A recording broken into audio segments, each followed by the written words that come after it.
Lahat ng tao, nais ng pagpapala ng Diyos. Everybody, a lot of people want God to bless them. Now, gusto kong linawin natin. Ano bang ibig sabihin ng isang tao pag sinabi niyang, God, please bless me? Ano ba ibig sabihin ng isang taong yon? Pag sinabi mo, God, please bless me. Pagpalain niyo ako, O Diyos. Hindi ba totoo na kalimitan, ang ibig sabihin ng isang tao, pag sinabi niyang, Lord, i-bless mo nga ako, ang ibig niyang sabihin, Lord, lahat ng pangangailangan ko, punan or tugunan niyo. Correct? Sa English pa, ihatag Ginoo sa ako ang tanan nakong kinahanglan. Di ba? Lord, give me everything I need. Para hindi na ako mangangailangan, Lord. Ano ibig sabihin ng tao pag nagsabing, Lord, bless me. Lord, sana wala nang kulang sa akin. Right?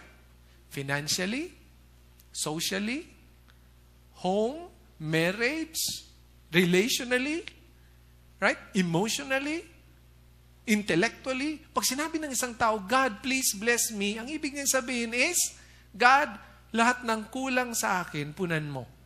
God, sana wala nang akong kailangan pa. Lahat ng kailangan ko, tugunan mo, Lord. Please bless me. Sa madalit sabi, ang isang taong humihingi ng blessing ni God ay nagsasabing, Lord, sana wala na akong kulang. Nandiyan na lahat ng kailangan ko. Self-sufficient na ako. Kaya ko nang manindigan ng sarili ko. Hindi na ako mangangailangan. Hindi na ako mangangailangan ng tulong. Correct? Pag ang isang tao nagsabi, God, please bless me financially. Ano ibig niya sabihin? Lord, sana lahat ng kailangan ko pagdating sa pera, punan mo. Hindi na ako magmamakaawa. Hindi na ako uutang. Hindi na ako lalapit at hingi ng tulong kahit kanino man. Lord, bless me financially. Hindi na ako aasa sa magulang ko. Hindi na ako aasa kung kani-kanino. Wala na akong aasahan pa. Kasi sa sarili ko, punong-puno na ako. Please, bless me. Di ba yan ang ibig natin sabihin? At ang mapansin mo ngayon mga kapatid, maraming mga tao, yan ang direksyon ng buhay. Ang matutong makayanang punan, maging kompleto sa sarili. No? Tingnan niyo yung mga nagji-gym, nagja-jogging, nagbabiyahe sa bus, sa jeep. Anong napapansin niyo? May nakasaksak na earphones. Correct? Nakaka-connect sa kanilang iPad o anuman. Ano ibig sabihin nun? Kapag naka-earphone ng isang tao, huwag niyo akong disturbuhin. Nananahimik ako. Masaya na ako sa sarili ko. Kontento na ako. Hindi ko kailangan ng sino man sa inyo, pabiyaan niyo ako. Yan ang direksyon ng maraming tao. Right? Honestly. No? Yan mga kapatid. God bless me. Ibig sabihin, hindi ko na kayo kailangan, wala na akong kailangan, ako'y okay na. Right? Pero ito ang gusto kong linawin sa inyo. Pansinin niyo, maraming mga tao, pag tiningnan mo sa labas, pinagpala financially, pinagpala siguro intellectually or socially, no? Pero, karamihan ng mga taong nakikita nating blessed, pinagpala, parang wala nang kulang sa kanila, sa loob, they feel, nararamdaman nila, something is missing. May kulang. Andiyan na, pera. Hindi sila hirap sa pera. Pero may nararamdaman silang kulang. No? Andiyan ang kapangyarihan. Pero may nararamdaman silang kulang. Hindi pa rin kompleto. Mga kapatid, sa serya na ito, ay pag-uusapan natin ng 4 na blessing ni God. No? Nais tayong i-bless ni God. At ang nais kong i-share sa inyo sa buwan ng Nobyembre ito, ay yung 4 na blessing na maraming mga tao hindi inaakala, blessing pala yun. No? Blessing pala ni God. God has blessed every one of us. Binagpala tayo ng Diyos. ng isang, number 1, itong pag-usapan natin. Anong unang blessing ni God sa atin na hindi natin iniisip na blessing pala? God has blessed us with a need. Tayo ay pinagpala ng Diyos ng isang pangangailangan. Hindi natin inisip yun, no? Akala natin ang blessing, wala ka ng kailangan. Pero, etong blessing na ito ay para tayo mangangailangan. Anong kailangan natin? What need? God has blessed us with a need. What is that need? You need each other. Kailangan mo ang isa't isa. Kailangan mo ang iyong mga kapatiran sa Panginoon. Kailangan mo ang Diyos, correct? At kailangan mo ang mga anak ng Diyos. Yan ang need na gusto kong ipakita sa inyo na blessing ni God sa atin na dapat nating ipagpasalamat at hihingi na mapunan. No? Anong sabi sa Bible? Ephesians, basahin natin. Ephesians chapter 2. You are citizens along with all God's holy people. You are members of God's family. And we who believe, we are carefully what? Joined together, becoming a holy temple for the Lord. Anong sabi sa Bible? Lahat daw ng mananampalataya, lahat ng tagasunod ni Jesus ay kabilang sa pamilya ng Diyos. Kabilang. He created us. Nilikha tayo ng Diyos para meron tayong pangangailangan. Ano yung pangangailangan na yon? Na maging kabilang sa pamilya ng Diyos. Na maging kabahagi sa kanyang pamilya. Ano sabi dito sa Bible? You are joined together. Ano ibig sabihin ng joined together? Pag kayo'y pinagbigkis-bigkis, joined together, ano ibig sabihin nun? Hindi ka pwedeng mabuhay nang wala ang iyong kasama. You are joined together. No? Ano ibig sabihin nun? We need each other. No? Kailangan nating umasa sa isa't isa. We are joined together. Correct? Hindi pwedeng kanya-kanya. No? So, ito ang tanong. Alam ko, hindi niyo ito iniisip. Bakit marami sa atin ngayon, maraming tao ngayon, ang layunin sa buhay ay maging independent? Di ba? Pagbata ka pa, aral anak, magsumikap ka anak, para pag nakatapos ka, sarili mo na. Wala na akong paki sa'yo. Independent ka na.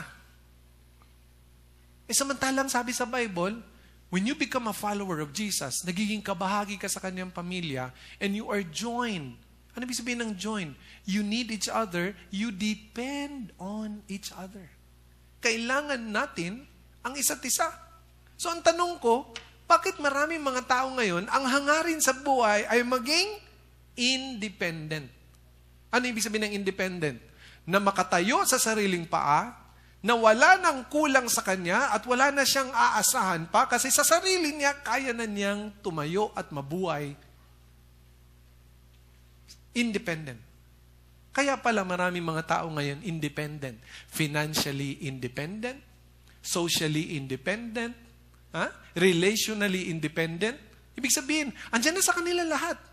Pero sa loob, they feel empty. There is a sense that something is missing. Merong kumbaga tawagin, konting presyon. May nararamdamang kalungkutan. Nandiyan na sa kanila lahat ng kayamanan. They are so independent. They can live on their own. Kayang mamuhay ng sarili. Pero, merong kalungkutan. Why is that? Sapagkat pinagpala tayo ng Diyos ng isang need, pangangailangan. At hanggang yung pangangailangan yan ay hindi natugunan, hindi ka magiging masaya. Correct? Ang problema, nilalayuan natin. We don't want to need anyone. Hindi tayo sasaya. Kasi ang Diyos na lumikha sa atin, ginawa tayo para hindi magsarili. Kundi, aasa sa iba. Sasandal sa iba. Join together, needing each other. Alright? So, Yan mga kapatid, ang blessing ni God sa atin na gusto ko yung paliwanag sa inyo. Alam nyo, napaka-importante nitong need na ito na binless ni God sa atin. No? Merong isang mama na nagtanong kay God, kay Lord, kay Jesus. No? Sa Bible. Sabi niya, Jesus, alam nyo, sa Bible po, sa Old Testament, there are 613 commandments. May 613 utos. So lumapit yung isang mama, sabi niya, Lord, alin sa mga utos ang pinaka-importante? Ang ibig niya sabihin, sa 613 na nakasulat na utos, anong pinaka-importante? Alam niyo yung sagot ni Jesus? Eto, pinaka-importante. Kailangan mag-gets mo to. Ha? Makaligtaan mo na yung 611, etong dalawa, wag.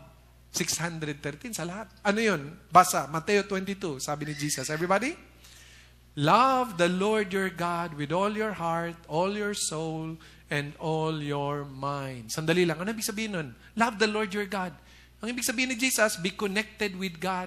Depend on God. Umasa ka sa Kanya, magtiwala ka sa Kanya. Kailangan mo siya. Tanggapin mo ang pag-ibig niya. Love the Lord your God. Amen? Yan ang una. With all your heart, mind, and soul. And then, sabi niya, this is the first and the greatest commandment. And then the second, ano daw ang pangalawa? Ang pangalawang gusto ni Jesus na gawin natin. Ano yung sabi niya? Basa, everybody. Love your neighbor as yourself. Ano ibig sabihin nun? Ibigin mo ang iyong kapwa. Need each other. Di ba kapag hindi mo kailangan ng kapwa mo, bakit mo bibigyan ng oras? Correct? Bakit mo bigyan ng panahon? Ng iyong lakas, ng iyong pera? Wala. So, walang love. What ano ibig sabihin ng love? Meaning, you need each other. You cannot live without the other. Ang ibig sabihin, love your neighbor as yourself. Ibigin mo. Makiayon, makiparte, makibahagi ka sa buhay ng iyong kapwa. Huwag ka magsarili. Kaya ang tanong ko kanina, bakit maraming tao ngayon, ang layunin, ang ambisyon sa buhay ay maging independent. Samantalang sinasabi ng Diyos, nilikha ko kayo para maging dependent. Ginawa ko kayo at nilagay ko kayo dito sa planetang ito, makabilang sa aking pamilya para kayo ay sumandal, magtulungan, umasa sa isa't isa. Hindi magsarili. You need sulat niyo mga kapatid, a spiritual family. Ang tawag natin nun sa Bible, no? Pag tayo nagsama-sama, it's a spiritual family.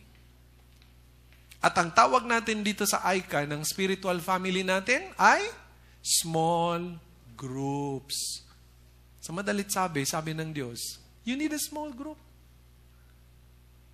A group na you can open up. Di ba? Paano mo masabing ang isang grupo ng mga tao, pamilya mo? Kasi naibubukas na isisiwalat mo ang iyong damdamin. Correct? Oh.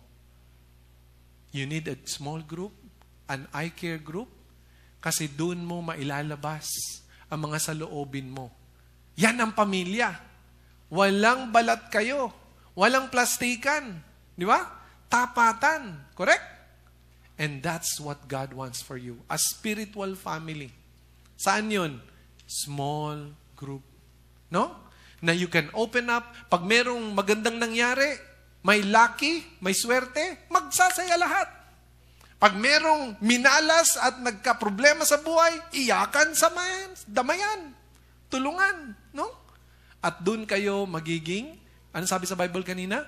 Joined together. Sama-sama.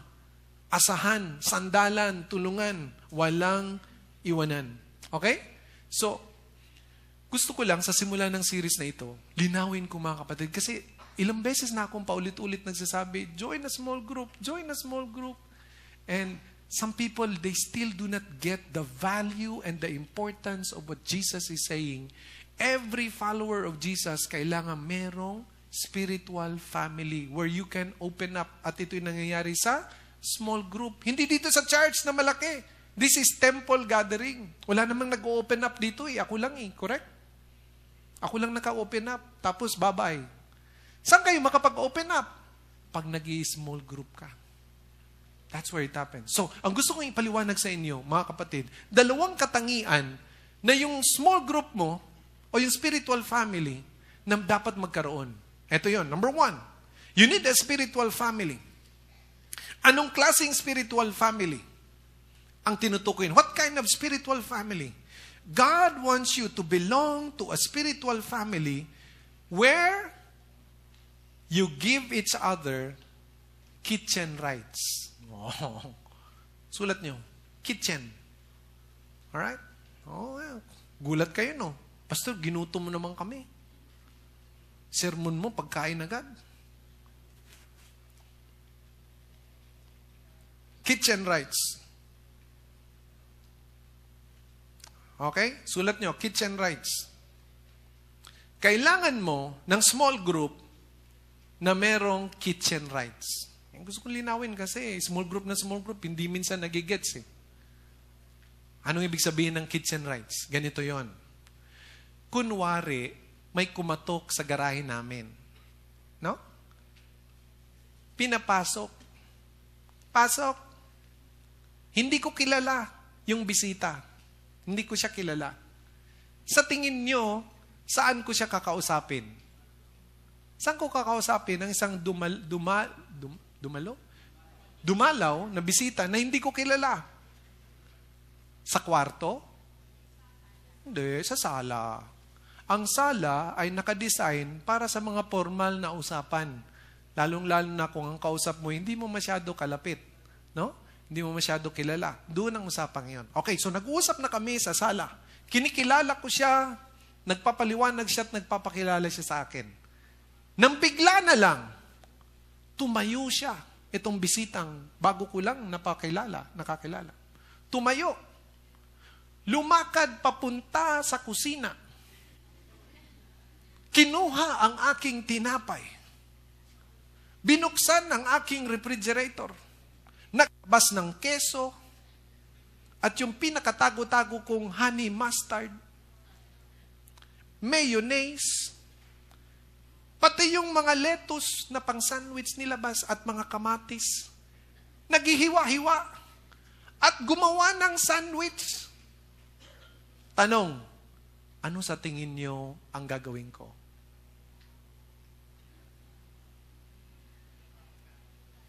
Tatayo ako? Sino ka? Para buksan at galawin ang tinapay ko. Anong ginagawa mo sa honey mustard ko, mayonnaise at lettuce? Ibitawan mo yan. Wala kang karapatan. Correct? Naintindihan niyo mga kapatid? Bakit? Sino ba yun? Kadadalaw lang. Hindi ko pa masyado kilala. Kinain na yung pagkain ko. Pero mga kapatid, kung kayo namang mga kilala ko, dumalaw sa bahay. Lalo na yung mga pamilya ko, lalo na si Jodin, pag dumating pa, may pagkain ba? Diretso sa kusina. Kain agad. Di ba? Aalma ba ako? Hindi. Bakit ako hindi kikibo? Pamilya eh. Amen? Yan ang sinutukoy ko. At yet mga kapatid, that, ladies and gentlemen, is what the Bible is talking about. Na small group. Acts chapter 2, basahin natin. Ayaw nyo maniwala. Verse 44-46. Ito ang sabi ng Bible. Basa. All the believers were, ano daw? Together. And anong pinagbahagi-bahagi nila? Ano daw? They had everything in, ano ibig sabihin ng everything? Tinapay, lettuce, mayonnaise, itlog, isda, pati yung panis na kanin. Kasama yun, everything. Ano pang ginawa nila? Basa everybody. Selling their possessions and goods. O parang basar ito, baratilyo sa kupang. Gagawin natin. Selling, nagbebenta. Basa. They gave to anyone as he had need. Tapos yung kita, pinamigay nila sa mga nangangailangan sa kapatiran nila. Kaya nananawagan ako sa mga babae, baratilyo tayo, end of November, sa kupang. Next, ano man sabi? They broke bread. Tikita nyo, tinapay. They broke bread.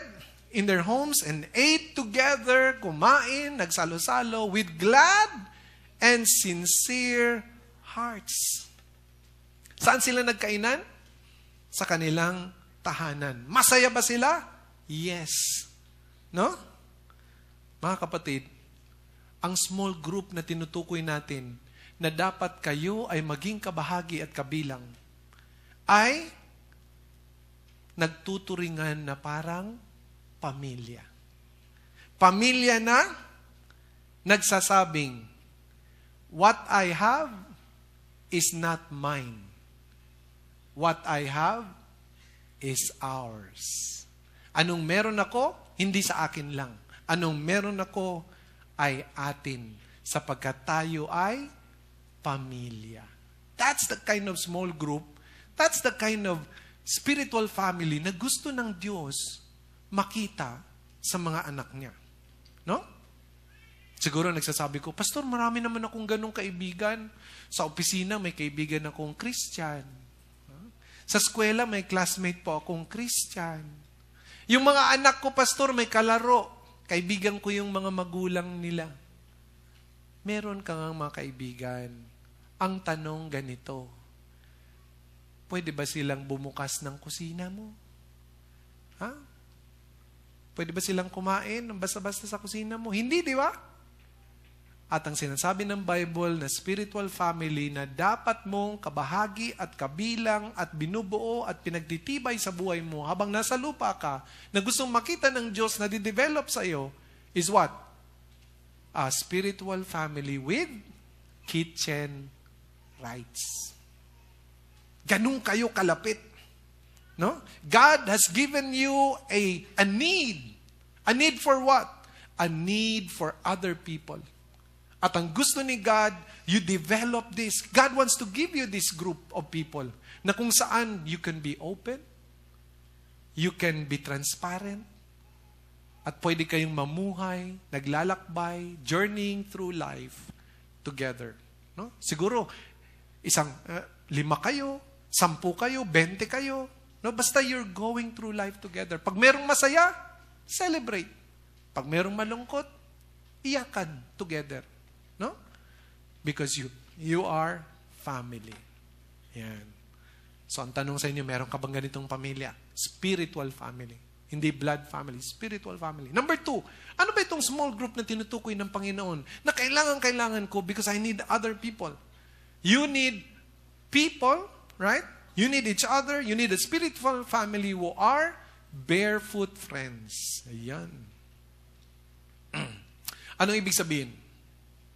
Gusto niyo bang purihin ng Diyos? Gusto niyo bang matuwa at masaya, magalak ang Diyos sa buhay niyo? Gusto niyo? Romans 15, basahin natin. Isang paraan para matuwa at magalak ang Diyos sa atin. Ano sabi? Accept one another then, just as Christ accepted you, in order to what? To bring praise to God. No? Isang paraan para papurihan natin ang Diyos nang hindi ka, Pastor, hindi ako kumakanta, hindi ako mahilig tumugtog eh. Pero gusto mong papurihan ng Diyos? Simple lang, sabi sa Bible. Learn to accept other believers. Learn to accept other people. Accept one another. At matutuwa ang Diyos. Parang papuri sa Kanya ito when you accept people. No? When you accept people. Now, tanong. Etong tanong. Bakit maraming mga tao hindi handa mag-open up ng saloobin? Bakit maraming mga tao, pag sinabi mong, ikaw, ilahad mo naman anong saloobin mo, anong damdamin mo tungkol sa bagay na, maraming mga tao kimi, maraming mga tao takot mag-open up. Alam niyo ba bakit? Bakit maraming mga tao ay hindi nakalahad ang buhay, hindi bukas ang buhay? Parang may tinatago. No? Bakit maraming mga tao ayaw sumandal, ayaw humingi ng tulong, ayaw umasa sa iba? Napansin niyo yun? Bakit maraming mga tao mas gugustuhin pang nag-iisa kaysa sa merong kasama at sumasandal at umasa sa iba? Alam niyo bakit? Alam niyo bakit? Let me tell you. Kasi ang tao takot ma-reject. No? Oh, mag-open up ka. alam nyo, ako ganito ako dati. Sabi nung mga kasama, ay, ganun ka pala. Ayun na namin makipagkaibigan sa'yo. Oh. Alam nyo, ang buhay ko ngayon, ito ang dinadaanan ko, kadiri, ayoko na sa'yo. Diba? Oh. Pag nagsabi ka ng mga bagay na, kapatid, may pangangailangan ako ngayon. Kailangan ko ng tulong nyo. Huwag mo akong lapitan. Hindi ako. Wala ako. Huwag mo akong abalahin. Ang tao, pag na ganon, ang sakit nun. Kaya walang taong gustong masaktan. At yung matalikuran ka, ay nakakasakit yun. Amen? Kaya ang sabi ni God, I want you to learn to accept people. No? Wag na wag niyo silang talikuran. And you will please me. No? I don't want you to reject people. At yan ang gusto ng Diyos na makita sa spiritual family, sa ating mga small groups. No?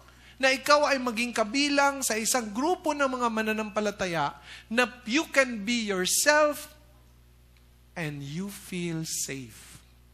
Tanggap ka. Kaya sinabi kong barefoot, friends. Bakit mga kapatid?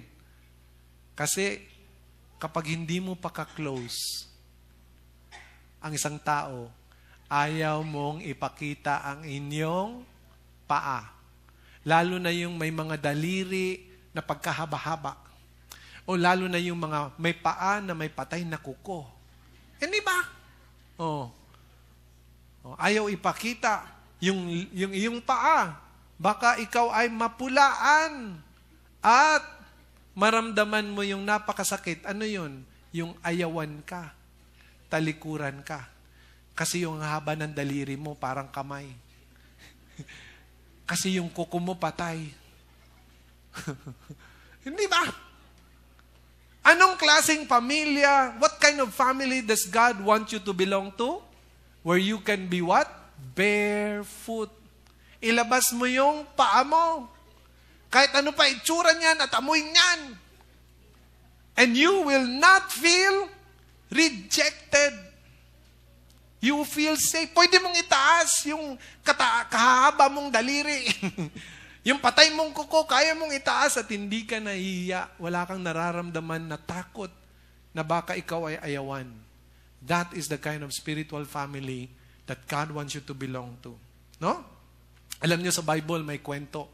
May kwento ng isang cripple. Anong Tagalog sa cripple? Cripple. Pilay ba?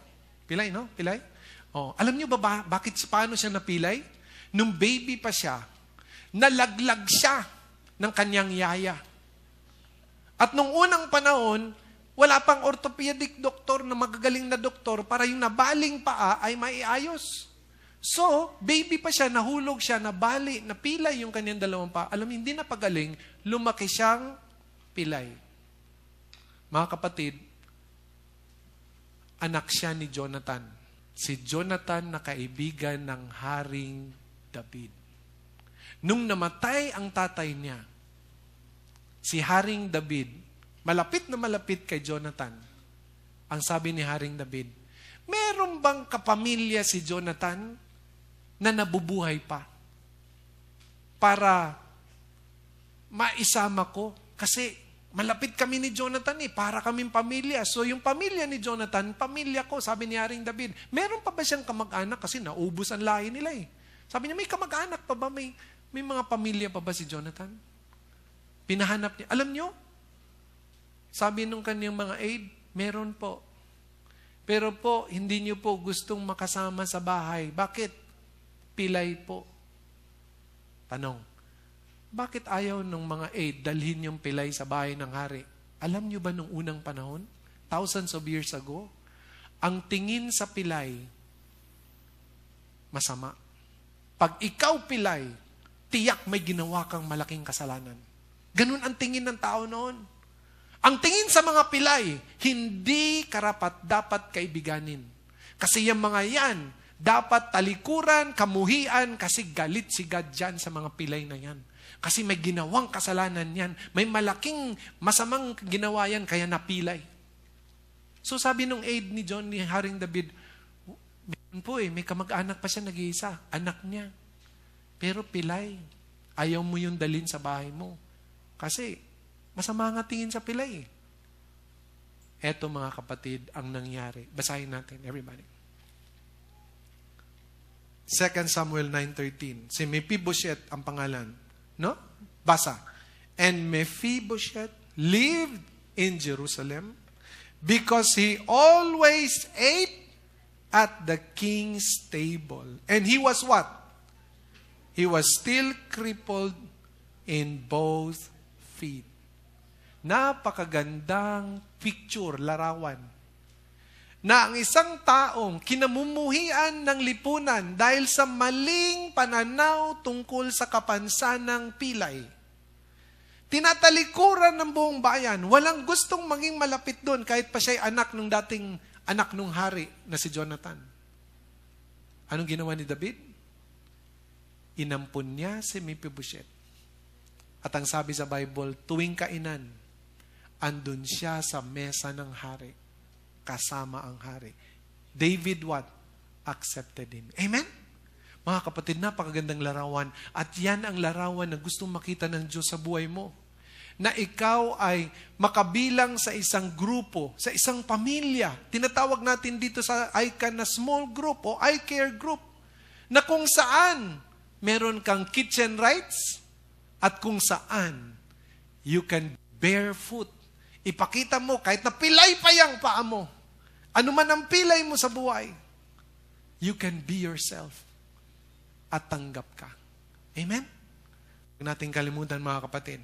That is what God wants. So hindi ko po alam kung ano ang pilay niyo. Tapikin mo yung katabi mo. Anong pilay mo? Ano ibig sabihin ng pilay?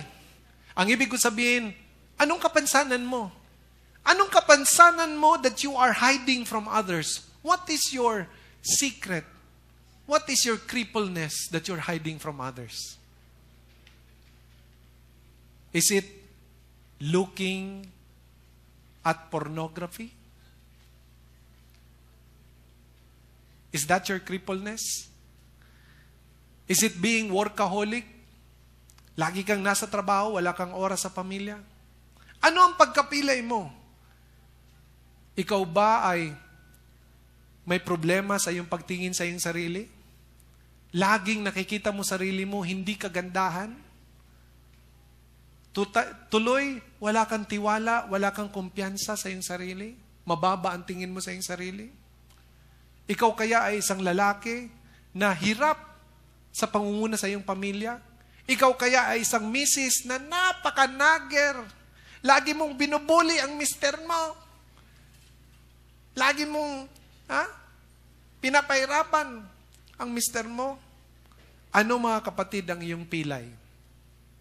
Ang sabi sa Bible, ang nais ng Diyos, kahit na ano man ang pilay mo, makabilang ka sa isang spiritual family, na ikaw ay makaramdam, tanggap ka. Amen? Tanggap ka at pinapanalangin ka para balang araw matanggal ang iyong pilay. Amen? Yan po mga kapatid. Now, alam ko ang ilan sa inyo nag-small group na. Hello? Yung mga nag-small group na. Ha? Di ba marami na sa inyo nag-small group na rin? Correct?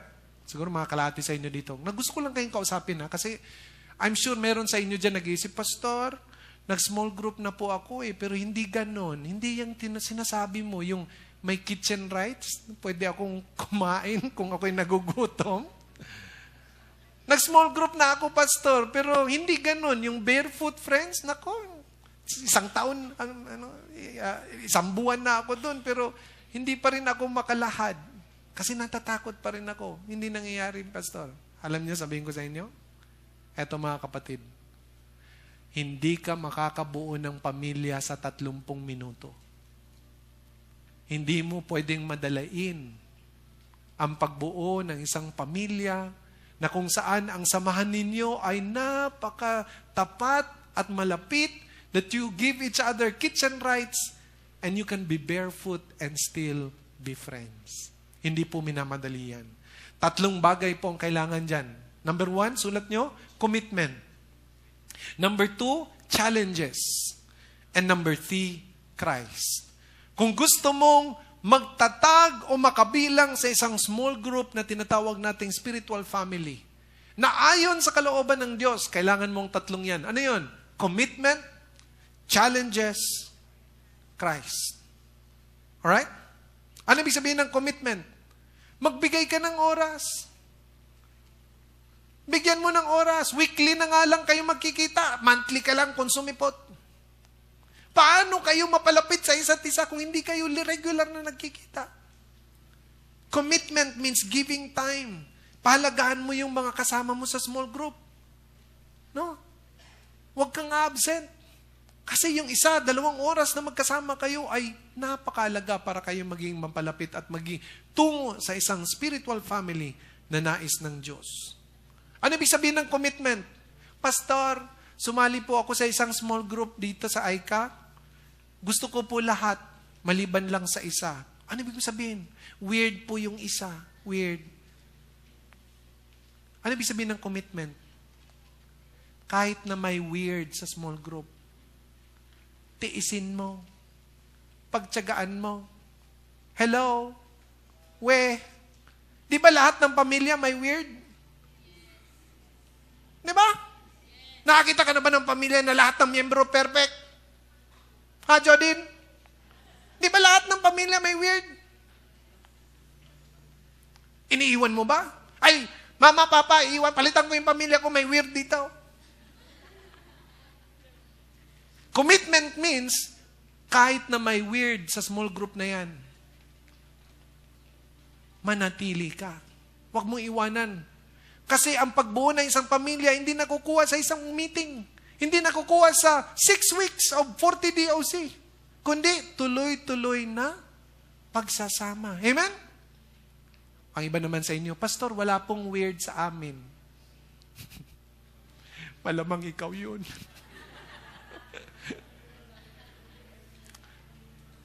Pangalawa, challenges. Mga pagsubok. Nasa small group ka. Committed ka na. May namatay na miyembro sa small group. Yung isang pamilya sa small group mo, namatayan ng anak.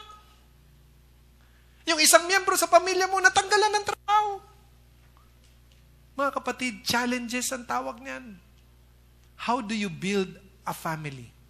Harapin nyo ang mga challenges ng sama-sama. Amen? Kahit ano pa yan. Yan kayo sa small group, nalaman nyo na isang miyembro nyo, naglahad. Nanunood pala ng porno. Anong gagawin mo? Challenge yan. Ayoko na talaga manood ng porno. Alam kong kasalanan to, pero gusto kong aminin sa inyo. Hanggang ngayon, nag-i-struggle ako. Anong gagawin nyo? Challenge means, tabihan nyo, kapatid, pagpipray ka namin hanggang sa magtagumpay ka dyan. Amen? Nalaman nyo sa inyong small group na yung isang misis, meron palang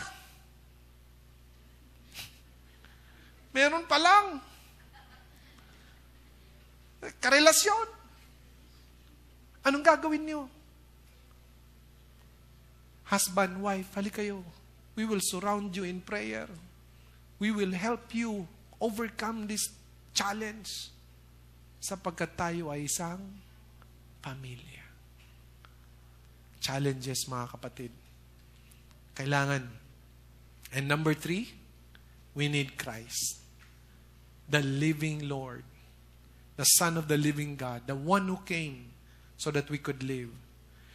Kailangan natin, mga kapatid, ng presensya ng Panginoon sa atin. Amen?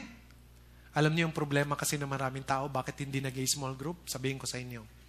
Kasi ang nasa isip nila, di ba ang importante, meron kang personal relationship with Jesus Christ.